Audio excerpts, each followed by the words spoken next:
Media की कई चर्चा संवाद के अंदर ये विषय ध्यान में आया कि लोकसभा सचिवालय ने कुछ असंसदीय शब्दों को जो देश के लोकतंत्र के लिए, चर्चा संवाद के लिए, लोकतंत्र की गरिमा के अनुकूल नहीं थे, उन शब्दों को विलोपित किया है। उसमें कुछ राज्यों की विधानसभाओं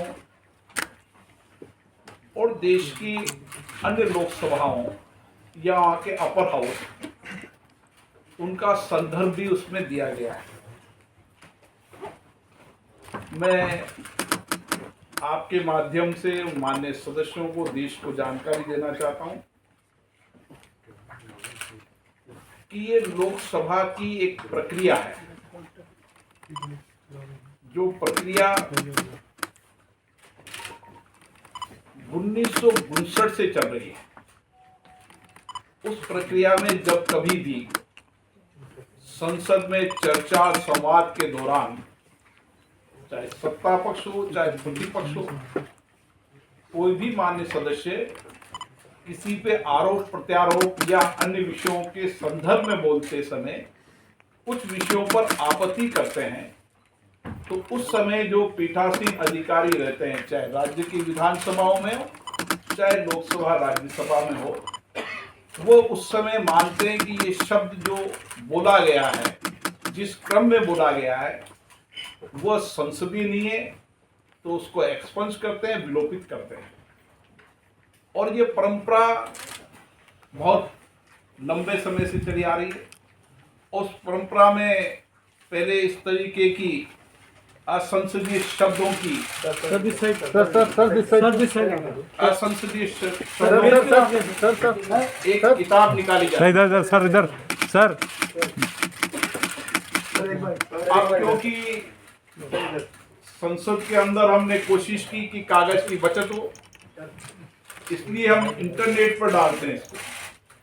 हमारी पहले तो कोशिश रहती थी इस किताब को देश के पत्रकारों को और लोगों को भी उपलब्ध कराएं, पर कुछ लोगों तक पहुंचती थी। हमने कहा देश के अन्य लोगों को भी जानकारी मिले, इसलिए हमने इसको इंटरनेट पर डाला है।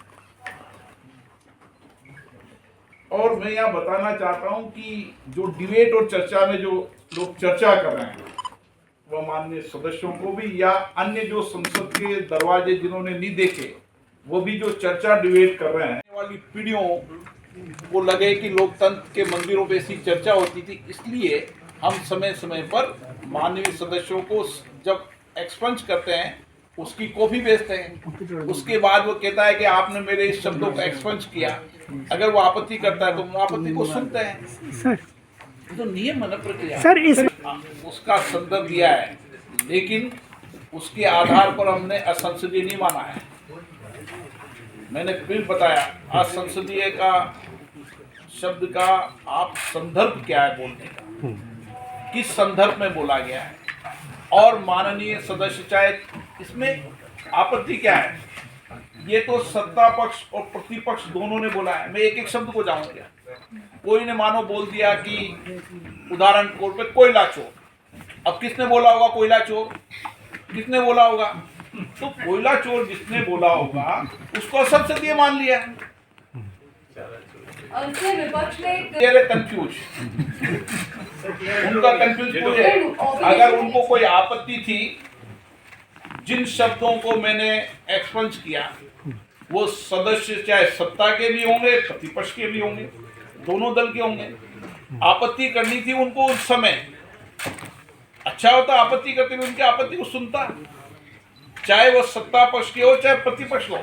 आप इसमें एक बात तो ये मानकर चलो कि जो एक्सपंज किए गए शब्द है सारे के सारे, ये देश के सामने स्पष्ट होना चाहिए। ये संसद के अंदर माननीय सदस्य जो संसद सदस्य है, चाहे सत्ता पक्ष के प्रतिपक्ष के हैं, किसी ने भी किसी पर आरोप लगाते समय असंसदीय भाषाओं का उपयोग किया है, उसको एक्सपंज किया है।